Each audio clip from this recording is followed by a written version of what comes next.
This is Totally T, your solutions girl. Today I speak with Ruth Elder. This is the wife of Dr. Gordon Elder, the chiropractor that has a unique technique that really you're going to want to incorporate into your life. But it is Ruth's testimony as to what this type of chiropractic care did for her from a lifelong, since actually 6 years old, of problems of immune system, of pain and inflammation, undiagnosable things. Yes, you're going to want to listen into this. And guess what? I am being co-hosted with Dr. Anita Corrigan. So now we can actually get into the medical things. You are going to love this interview. Listen in. Welcome, everyone. Today, we are actually interviewing the wife of Dr. Gordon Elder. So if you would like to see what upper cervical Blair chiropractic technique is, go ahead and go and watch that. But this is his wife, Ruth Elder. We're so glad to have you here, Ruth. You have an amazing story of how you used this technique to help you, and I think you had lifelong issues until you actually found a solution. And that's what this channel is all about, is to provide you with solutions that you didn't even know existed. And I think this is a rare form. People don't really know about it. I would like to also introduce my guest host, and that is Dr. Anita Corrigan. She's a doctor of integrative medicine. She has repurposed herself also alongside me to help show many more people she can affect and touch many more people on this type of platform, and that's what her heart and soul is about. So Dr. Anita, thanks for being here as well. So she will interject, and she may ask more of the sciencey doctor type of questions that I wouldn't know how to answer, although I did stay at a Holiday Inn before. And if you just laughed at that, it's because I know what generation you're from. You saw the same commercials. So, Ruth, why don't you tell us about your experience and how did you get to where you are now? Okay. Yeah. So I've actually been working with a Blair upper cervical chiropractor for over 25 years now. Mm-hmm. And I'm married to one. And people say, well, why did you get married to a chiropractor? And the answer is,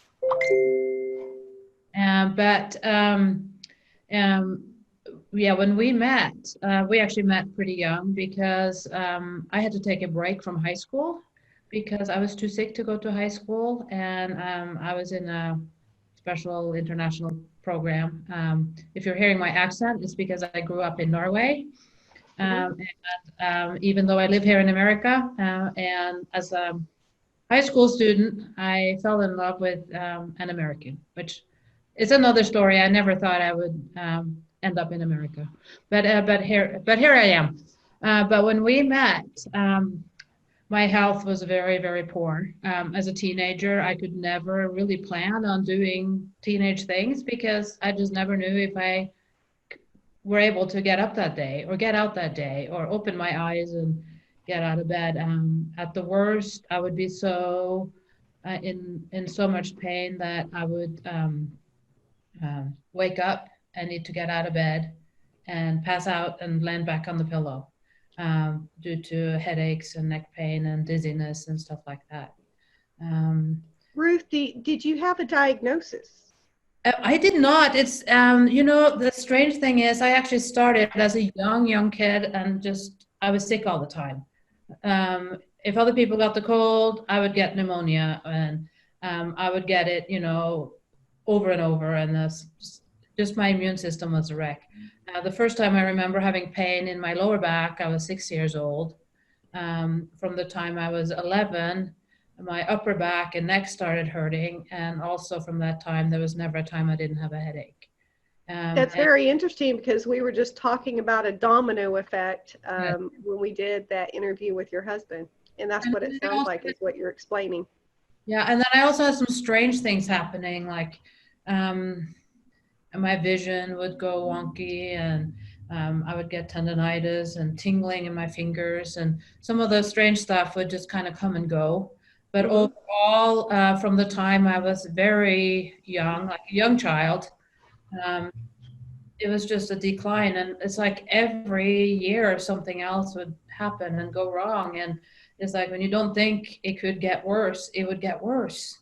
And yeah, and so by the time I was a teenager, I just didn't live a normal life. I probably didn't as a child either, but especially, you know, as a teenager, like I said, I couldn't plan on things because I might need to be in bed that day and the next day and the day after that. And I pretty much functioned to a limited degree by I would take these super strong, huge pain pills. That was a combination of caffeine and who knows what else, and some pain medication.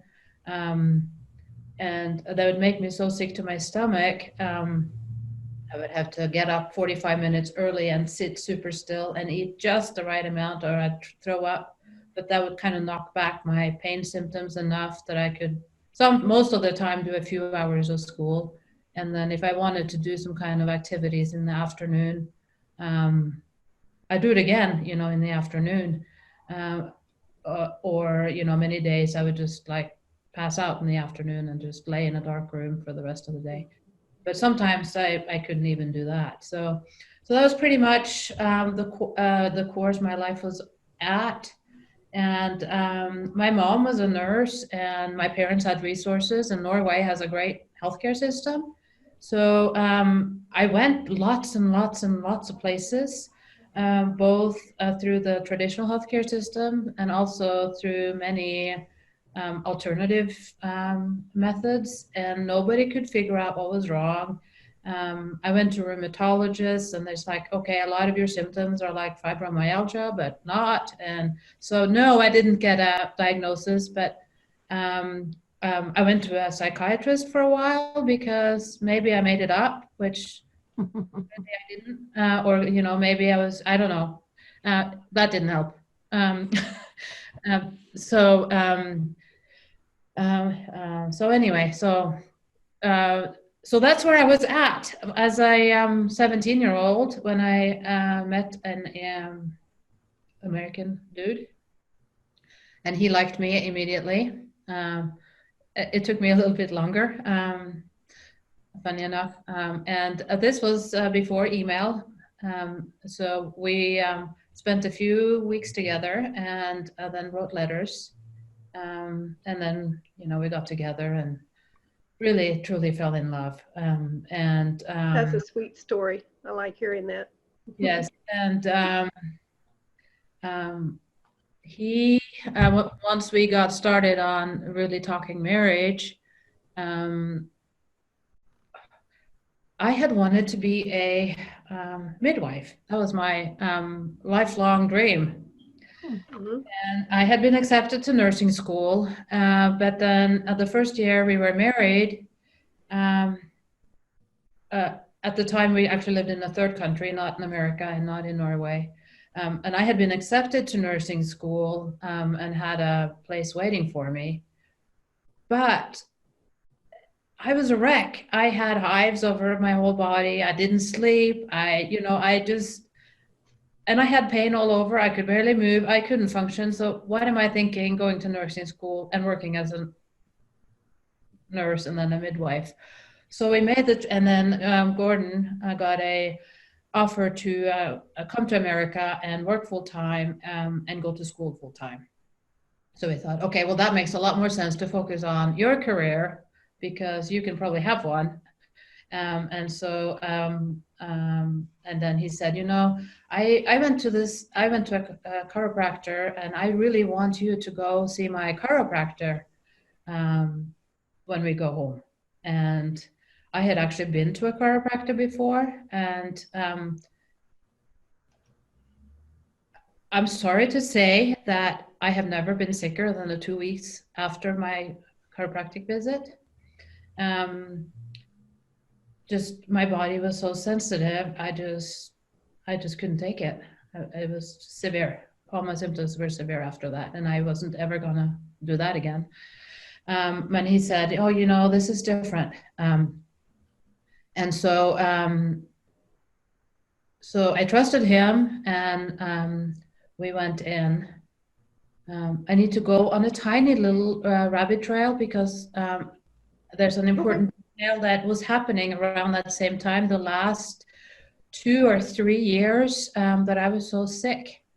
I had this feeling in me. It's like it's coming from the neck. I was just feeling this pressure, like right underneath my skull. And I was having lots of pain everywhere. But it was like the pressure underneath my skull was just so intense. And it was like feeling like something was pinching on nerves in my upper neck. And I would describe this to doctors. And they said, oh, no, that can't be. It was so real to me, the fact that it felt to me like it was coming from my upper neck. And the pinch there was so strong that I would have nightmares at night that I had a tumor there and nobody would believe me. But I knew that there was something wrong right underneath my neck. So back up to where I went on this and to see this chiropractor in Lancaster, California. And that was actually Dr. Blair's best friend. His name was Dr. Muncie, and the two of them developed the Blair chiropractic technique. And he said, before I ask you any questions, I want to run some tests on you. And he said, you have a bone out of alignment in your neck, putting pressure on nerves. And he touched me, and it was the area that I'd been trying to convince a bunch of doctors that that's where it was coming from. And my eyes kind of welled up with tears. And I said, yes, I know. And so, Because somebody finally identified it and took you serious yes, after all those years. and the funny thing is, I've been telling doctors about this pressure, and he didn't even want to hear it first. He told me. So, and sure enough, so he, at that time it was X-rays. He took a series of X-rays and actually adjusted 3 bones in my neck, which is very unusual that there's 3 different adjustments. Most of the time in upper cervical, there's only 1 or maybe 2 adjustments. Mm-hmm. And immediately there was no jerking or twisting. And now keep in mind, like, I was in a lot of pain. I was sensitive. I was the one that would pass out if somebody touched me, you know. And it didn't really feel like he did anything. So the adjustment didn't hurt. It wasn't really much. And then I laid in bed and rested for half an hour after the adjustment. And my neck muscles started to relax, and there was little warm sensations, and it just felt a little different. But that night, for the first time, so I was 21 at the time, and for the first time in my life, I slept through the night. In 21 years of life, I had never slept a whole night. Wow, that's amazing. And by the way, I would like to mention, because you just said after your adjustment, which didn't feel like you did anything, you went and you lay down for 30 minutes. That's not, in your clinic, you don't go home right after that. You have rooms and beds so people can go and lay down. At the clinic. Say again, please. Yeah, yes, we do have a resting room here. The reason for that is just to let everything settle down and stabilize. The goal is to be able to hold the adjustment. Mm-hmm. And so there's been some research that shows that resting really helps with that. Okay. Thank you for letting me interject that, and go ahead and finish with your story. Yeah, so so after that day, it started like a gradual healing process. It wasn't a miracle. I wasn't well overnight. But from that day on, I was gradually getting better instead of gradually getting worse. And this was back in the beginning. We had just moved here to the United States. And as I was getting a little bit better, I was thinking, well, I probably should get a part-time job. I wasn't even thinking a full-time job because I'm still my health. But I was feeling like I was a little bit better. But I really trusted my doctor, and I thought maybe getting a job might affect my health. So I said, you know, I'm starting to think about, I think it's time for me to start looking for a job. And I just was talking to him because I thought it might affect my health. And he said, I'm actually looking for someone to work part-time for me. And if you would be interested, you're welcome to apply. So I did, and I got the job. And then while I was gradually, finally starting to get my life back, this was an extremely busy clinic. All day long, what my job was to follow him around in the room and take notes. Um, so And you started learning a lot. I heard all these stories and I saw all these people, and they would be telling me, you know, oh, could this affect my blood sugar? You know, my doctor cut back on my blood pressure medicine, and someone, no, I said blood sugar and blood pressure because those were two different stories, and I meshed them all up because I heard.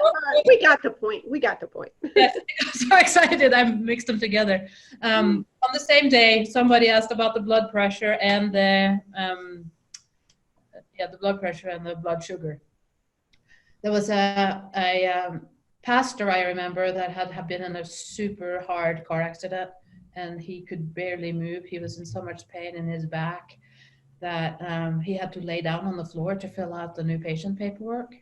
And the next day he came in, and he stood up and he jogged with high knees. Look what I can do. And I remember this super tall, scary guy because he was big. He was 6'8", I think. And he always had a frown and he was so grumpy and we were all scared of him.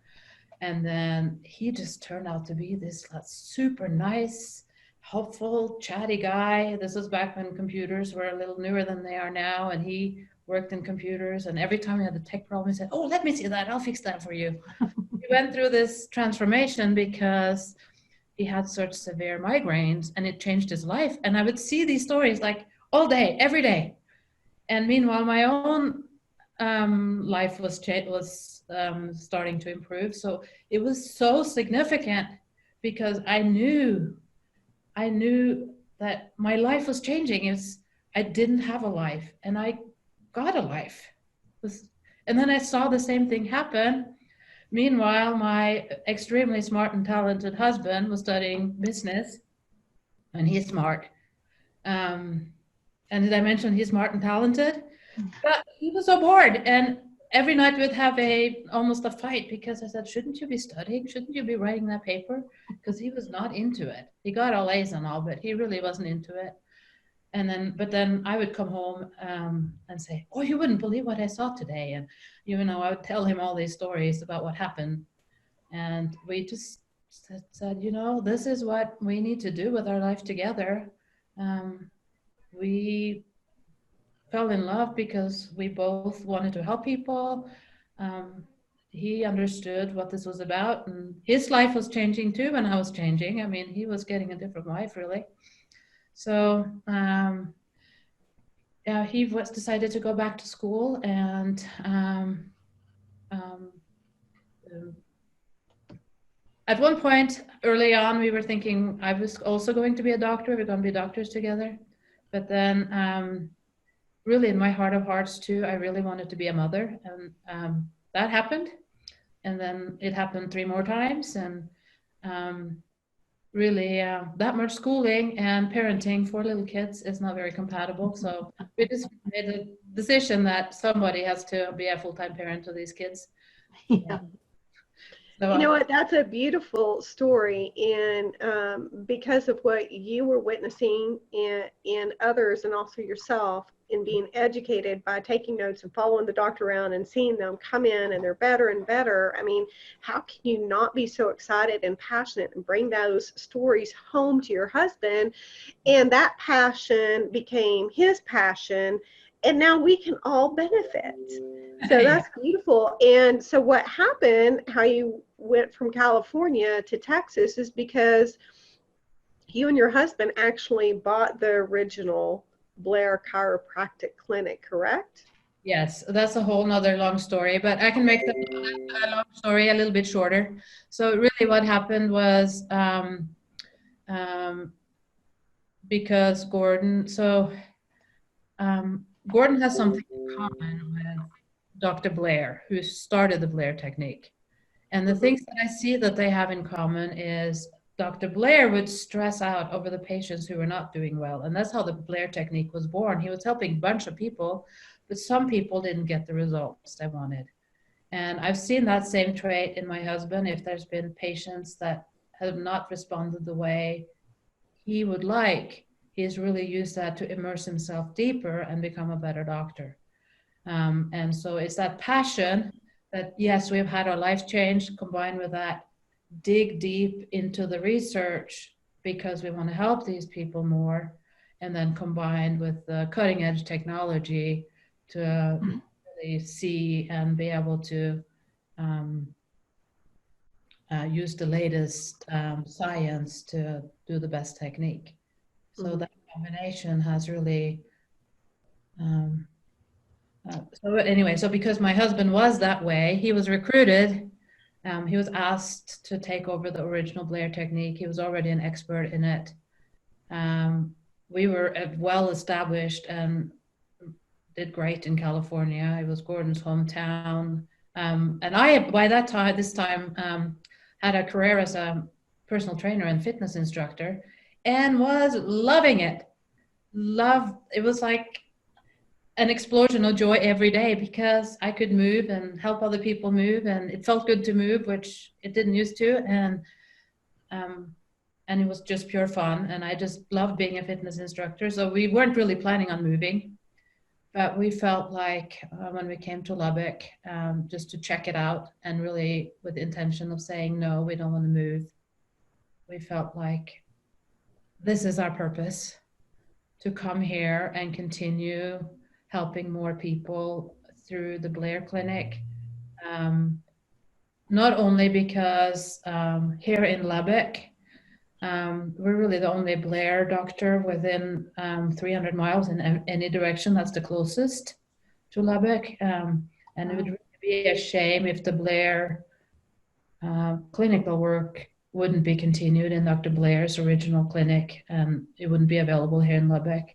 But also to be able to continue to spread the word and teach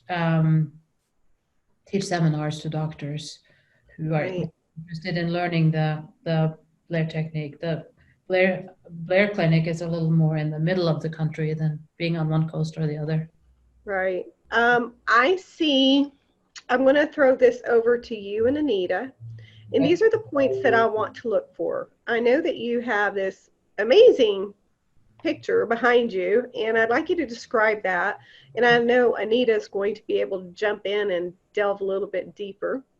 But I would also like to hear about children. I think that you have a special that you always do for children, and also a special if somebody wants to get in contact with you and book an appointment with you, that you're actually giving them a percentage off for mentioning that they saw you on the Totally T YouTube channel. So that would be great. And I did talk to Dr. Elder also about traumatic brain injury and ADD, concussions, and opioid addictions, or any type of addiction. So that will probably be a follow-up one. So at this time, mix that up, explain that picture in the background, and I'm going to mute myself out. Dr. Anita Corrigan, integrative medicine doctor that has repurposed her life to help others find solutions. And this is one of them. So Dr. Anita, Ruth Elder, take it away.